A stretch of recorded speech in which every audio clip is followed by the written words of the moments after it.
Coming up in today's episode of Lost in Laos, we're gonna get very lost. Never thought I'd use my drone to be able to find my hotel, but there you go. We will be leaving the big city and heading north on the dusty roads. And look, I don't want to spoil it. We're going to end up in some beautiful places. So let's pick things up in the big city and get ready to get on the road and get ready to get really lost. Enjoy the episode. Good morning from the beautiful Vientiane. It's a beautiful day today, the capital city of Laos. But in the previous video, we got to know a little bit of the city. We got a good taste of it and it was nice, it was great. But I'm actually really excited to get out of the city, to really get lost in Laos, as the namesake of this series suggests. It's all about getting lost and about heading into the countryside and seeing what we can find. And that's exactly what we're going to do today.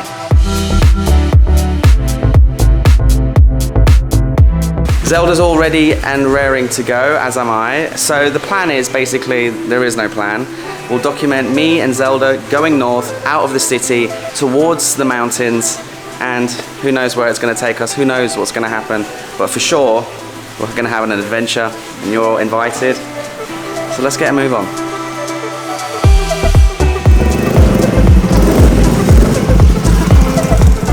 The first day driving in the new country, properly anyway, is always the most nerve-wracking. You never really know what to expect with the road surfaces, the police, the traffic, how other people are driving. It's all a mystery to you, so the first day is always a little bit nerve-wracking. But thankfully, with the beautiful weather and leaving Vientiane behind us, the roads looked great.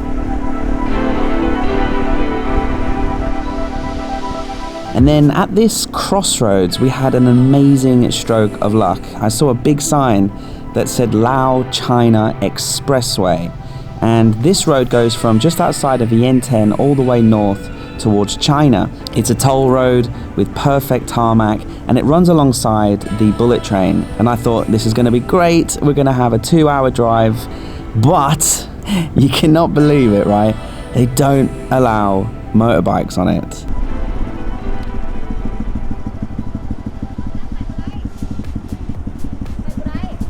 I can't go on this? Sake.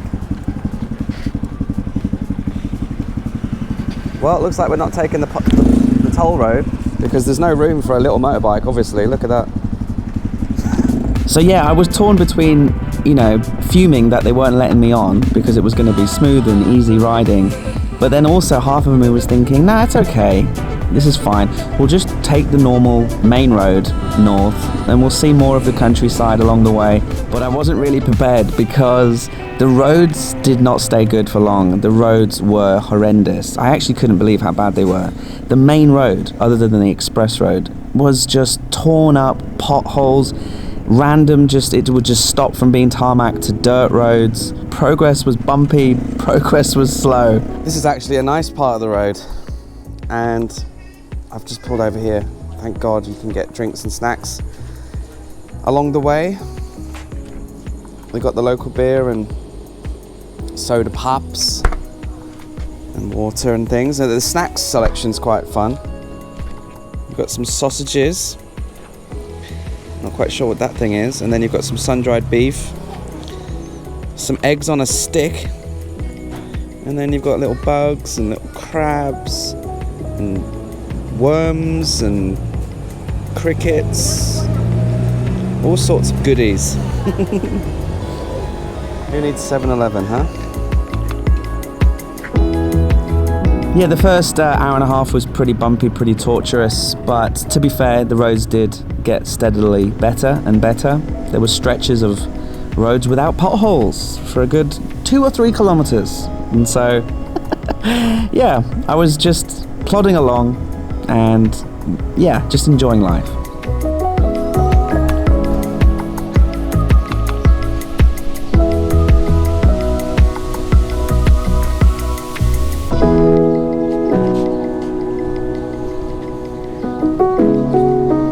And what should have taken 2 hours on the toll road took us about 4 hours, and we were finally at this gorgeous little bridge, which was our turning point to get off this road and head into, well, the middle of nowhere, really. Okay, I think this is the place that we're going to turn left if you see this beautiful river, okay, over there you can see the railway line that goes from Luang Prabang all the way to Vientiane.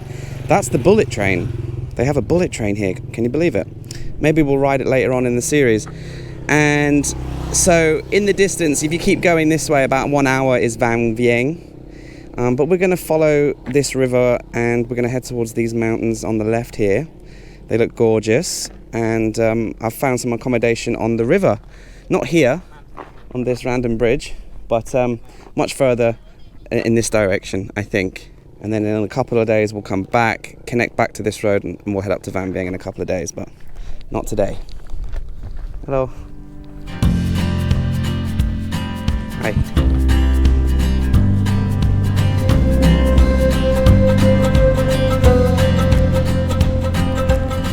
So yeah, when we turned left off the main road, we were on our first ever countryside road here in Laos, and it started off quite gravelly and then it got progressively worse from there.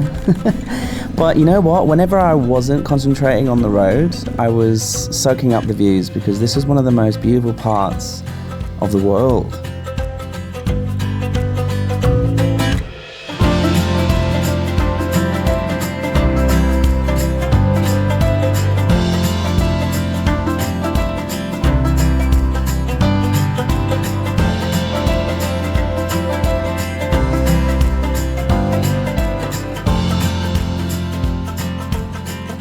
A quick message from the sponsor of today's adventure, PaySend. PaySend is a great way for you to send money from your home country to another overseas bank account, hassle-free, very low fees, and the best part is, if you use the link in the description of this video, you'll be able to get your first 3 transactions completely for free. All you have to do is sign up with your telephone number and add in your bank details, and you'll be able to start sending money abroad. Now, there is a time limit on this special deal. If you do want to get your first 3 transactions completely for free, then you need to jump on this before the 1st of December, which is perfect because Christmas and Thanksgiving is coming up, and I'm sure, like you, we're all starting to think about sending money abroad to start paying for gifts and other things. PaySend's website's awesome. You just jump on there, you put where your country is and where you want to send it to, and it'll tell you exactly the rate, and there'll be no charges if you use the link below and the discount code Paddy free, all capital letters. And if you do that, you'll get your first 3 transactions for free if you do it before December 1st. Thanks for PaySend for sponsoring this adventure, and let's get back out there and enjoy being lost. Okie dokie then. This is more like it, isn't it? We're not in the big city anymore. We're out here in rural Laos, and these beautiful limestone formations just rise out of the ground. It's incredible. I can't get over how green everything is and how blue the sky is. But this drive has taken 4.5 hours, and Google Maps told me it was going to take 2. Obviously we didn't get to ride on the expressway. Things are going to take a lot longer because the roads aren't reliable. 3 kilometers and we'll be there. Whew. Our accommodation is going to be by the river, so I'm so dusty, sweaty, that I think we're going to jump straight in that river. But look at this. Oh. It's just gorgeous. Holy moly. Wow.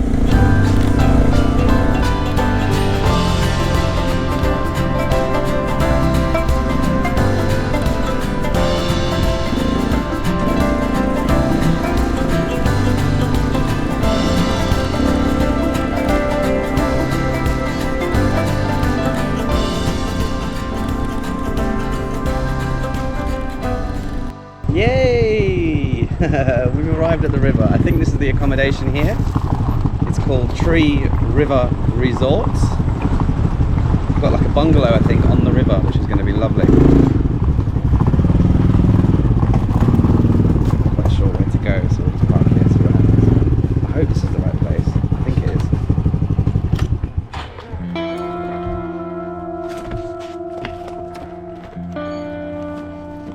So this riverside area here is quite popular with the Lao locals apparently, especially on the weekends, and there's about a dozen different accommodations.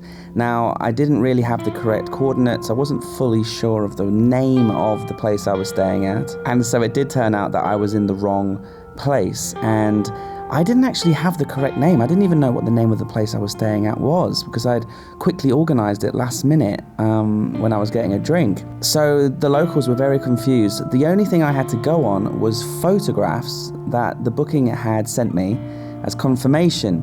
All I could see was that the accommodation was floating, it had green umbrellas, it was made out of wood, and it had a black roof. So I set out on a mission to try and find it, and I went to a few different places and realised that that too wasn't the right place. In the end, I got fed up and I sent the drone up to look for it. And what I can see is these green umbrellas, and there's like a veranda, you see, nice bed. So I'll fly the drone and I'll try and find a resort with green umbrellas. Never thought I'd use my drone to be able to find my hotel, but there you go.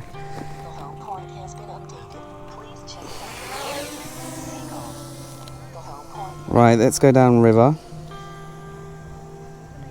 Hello. How are you? I'm trying to find my hotel. It's somewhere over this river. We're looking for green umbrellas, guys. I think this is it. This one. Because look. See? Isn't this place just insane? Look at this. That giant mountain behind me is just absolutely beautiful. And then to the right here, in the distance over there, is another gorgeous thing. It's like, yeah, the distance there, the way the light is hitting that right now is humongous. A GoPro and the drone's not doing it justice. That is massive. Absolutely massive. I think that's my hotel. Right over here. On the other side of this river. Oh, it's clean and everything. Look at it. You see the little fish? How do I get over there? Oh God. Here we go.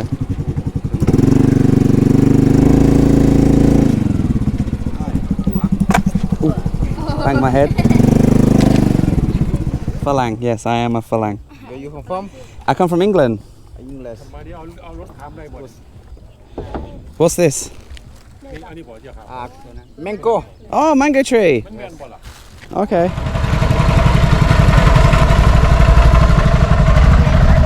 All right, we're moving. I have to say, this area is spectacularly beautiful. I can see a resort down there with green umbrellas. I hope this is the right one.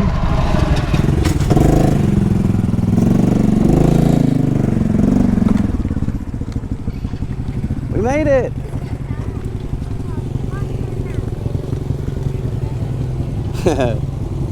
Do I have to pay this guy? I think maybe it's nobody seems to be paying. Oh no, wait, she's paying. 5,000.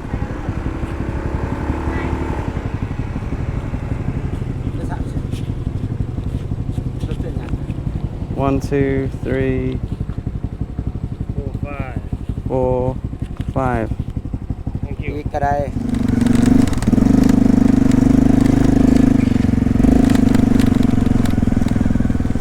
Not a bad place for a picnic, is it? Hello, hello. Swai. You guys are having snails, huh? Okay, let's hope that this is the resort.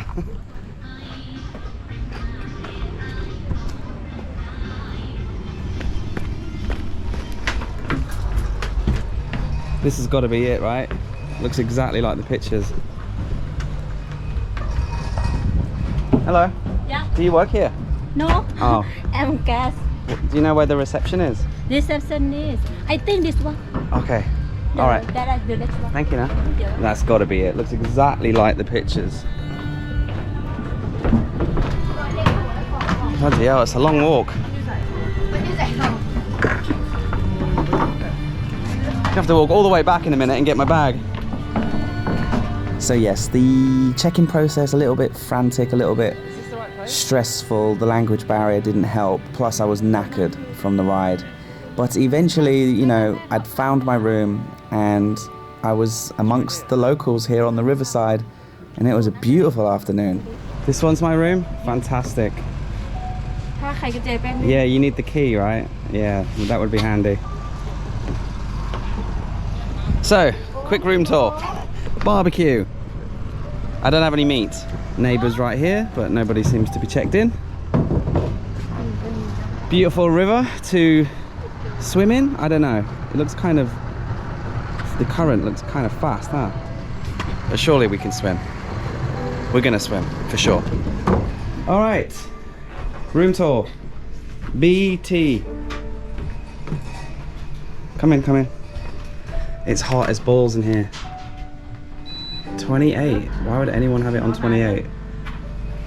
Okay, let's get that on as low as possible. Okay, check-in almost done now. Right, here is the menu. And here is the kitchen. It's just it's just floated up next to me. I just see noodles, some pork scratchings and vegetables. Oy. I'm so hungry, I haven't eaten anything all day. There's no shade here at all. I'm sweating my bollocks off. Normally I would use Google Translate, but there's no Wi-Fi here. So this is going to be a challenge. Yeah, I quickly realized just by looking at all of the other local people who were enjoying this glorious afternoon that people come here in groups and they bring meat, chicken and pork and vegetables and rice and drinks and beers and ice. They all bring it with them because this is kind of like a floating river accommodation / party place, and the locals love to come here on the weekends. Now this was a Saturday, so it was packed. I was quite lucky that I got a room, and walking up and down I could see everyone else had a feast. People were cooking all kinds of things. Look at these guys, they've got all different types of meat, and then what kind of an animal is that? These guys have got beers and ice.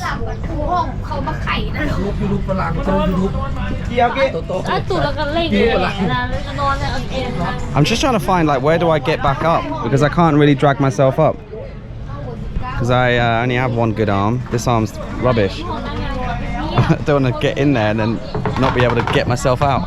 There was beer and wine flowing and whiskey and cokes everywhere. And I was starting to realize that getting lost in Laos is going to be a process of me learning what the locals do and trying to stay ahead of that. But in this situation, I had a nice cabin on the river, didn't have any food, but you know, I ordered some pad kapao, or a Lao version of it anyway. It's just the same, but it's got more vegetables running through it than, say, a normal Thai version of a pad kapao.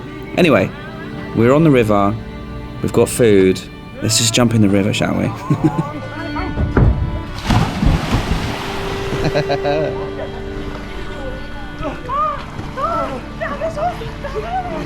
Right then, let's get in. Hold on. I'm scared, I'm scared, I'm scared. Is it deep? I don't know. It's got to be deep, hasn't it? Suck it up, here we go. Nong, Song, Sam.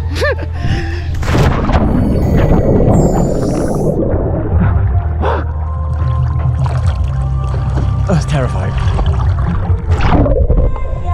The people down the other end have just got a speaker blasting the loudest music ever. So, it's not peaceful. You don't feel connection with the nature here, which is a shame because it's so beautiful, look. So yeah, I was starting to learn the way of the Lao people and how they like to enjoy their weekends by the river. Lots of food and lots of beer and good times. But since I didn't have any, I thought, okay, stay active, Paddy, and go out and get your 10,000 steps. There was nowhere to get my evening run in, so I just went for a countryside walk to see what I could find. And I found lots of rabbits. Have you seen this sport before?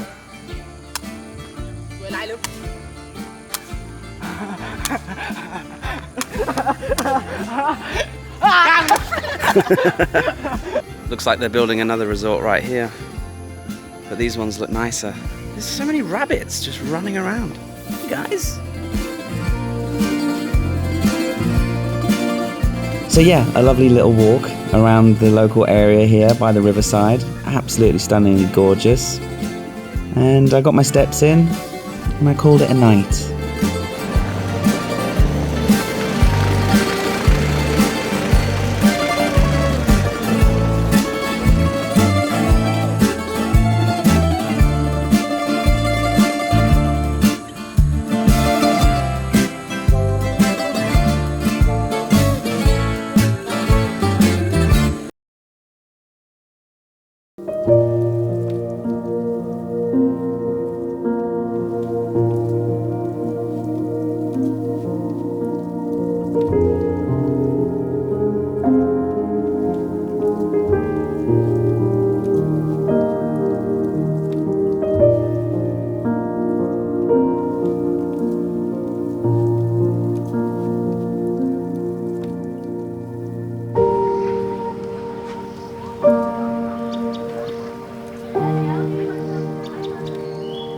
Good morning, and what a beautiful morning it was today. There was this magical mist that kind of assembled itself across the valley. When I got the drone up this morning, I couldn't believe it. What was really nice, and probably my favorite thing about staying on the river, was this morning at the crack of dawn, lots of monks came on boats, all on each side of the river, and they were accepting alms, which is when Buddhist Thai people and Lao people and anyone really who's Buddhist, it just gives them offerings of rice and crackers, candles, things that they can use in the temple, things that they can eat.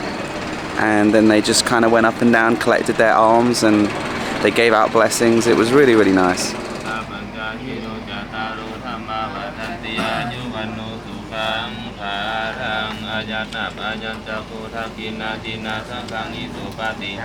As you can see behind me, people are leaving on the ferry to the main road, but I've looked on Google Maps and we can kind of do a loop through some of the villages around these incredible limestone formations. Let's get a little bit more lost. We're not heading towards Vang Vieng yet. I've had a look on Google Maps again, and there's some villages around here, beautiful landscapes, and there's a giant lake about an hour and a half away towards Vang Vieng, so I think we'll shoot for there today.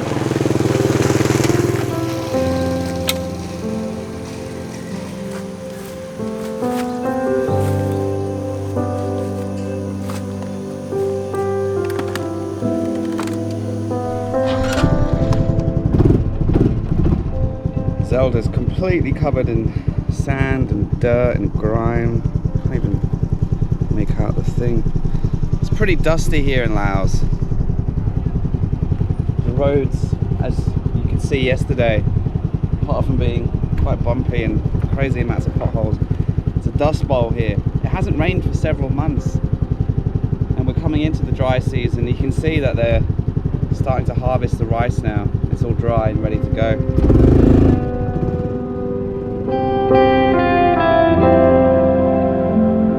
So leaving the river, we only had to drive 1, maybe 2 hours to this big lake I could see on Google Maps that looked gorgeous. And so I decided to take this rural village road instead of going back on that rickety little ferry across the river.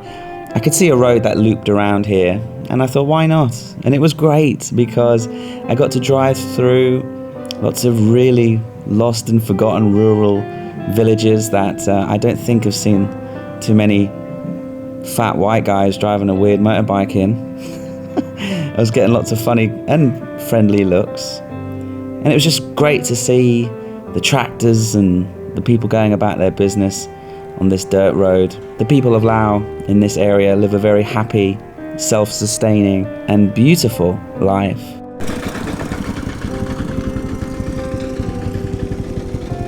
Wow. And it was a real honor and a real privilege to be able to just drift around on this dusty little dirt track, absorbing up some of the most incredible landscapes in the world, really.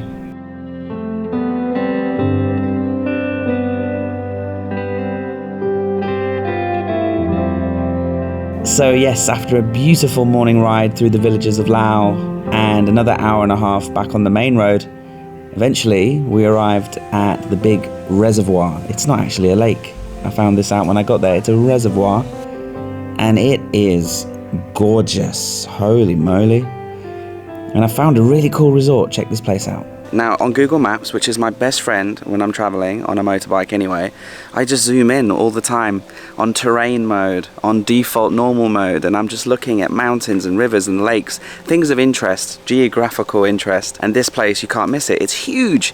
It almost goes from halfway from Vang Vieng all the way to Vientiane, massive lake. And we're at the northernmost point, and I zoomed in and I zoomed in and I found a few resorts down here, and I've just parked up at this one called the Green View. And I can't believe how cheap this is. Have a look at this. We've got this beautiful veranda, right? That outlooks to the lake itself. So we're right on the water's edge. Now the room comes with free use of the kayaks, which we'll do at sunset for sure, and breakfast. And they have a little restaurant here. And when you come in to the room itself, it's big. It's really big.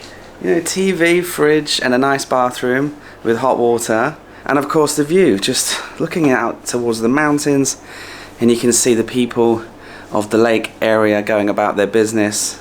This was 500,000 kip, which is less than $30 US, which I think is crazy. And the only way that I can compare this price to, say, Thailand is thinking, okay, what would a room this size with this view in this amenities cost in Thailand?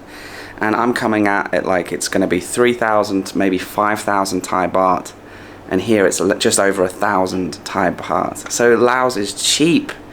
Laos is cheap. I mean, everywhere we've been going, it's been cheap. But this is just for luxury, and it's less than $30 US per night with breakfast. And that view.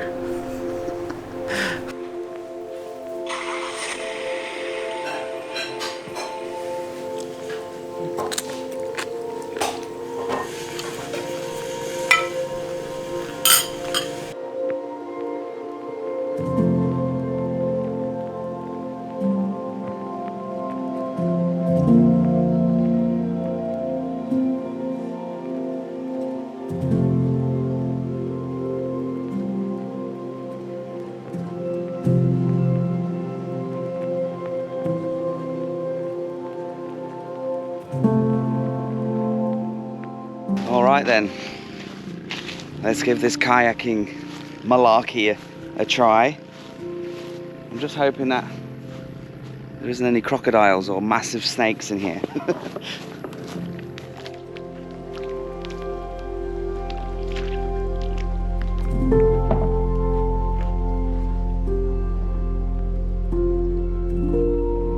You can tell that I'm not a kayaker because I chose the big one because I thought the little one was for kids, but now I can see that this is a two-person one. So now this is like ridiculously long for no reason, extra heavy for no reason.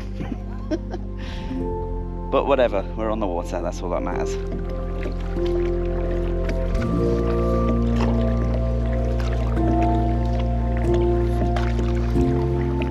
There's a really nice house just being built. Right here, you can hear them hammering away. Upstairs bedroom, downstairs living room, maybe another bedroom. Looks beautiful, right? And this is their view. Right next to the resort that I'm staying at up there.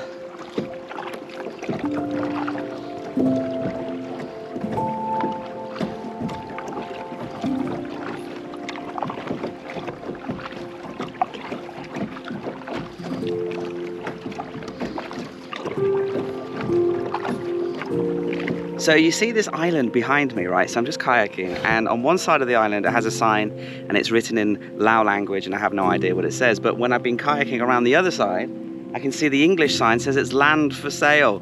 You can buy this island with this backdrop. Build a home, build an Airbnb, build a hotel. Should we go take a closer look? Come on.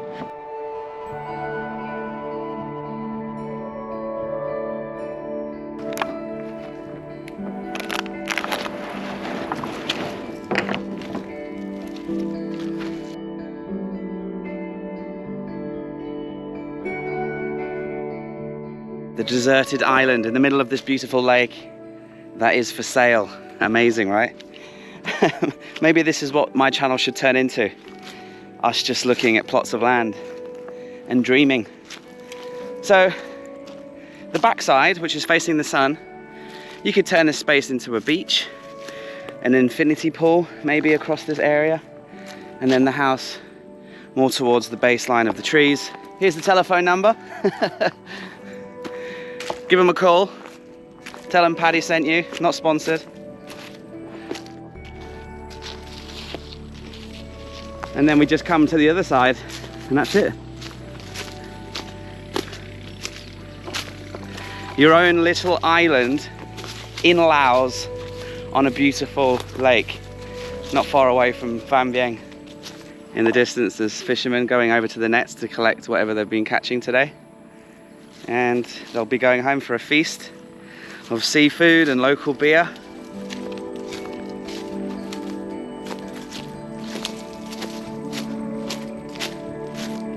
Okay guys, I think this is the perfect place to end today's adventure. It's been over 2 full days of filming. Thanks for watching. In the next video, we're going to be going to Vang Vieng, the most popular place in the country in terms of fun, adrenaline, and one of the most beautiful. Okay then, so thanks for watching. That was episode 2 of Lost in Laos. See you in the next one in Vang Vieng.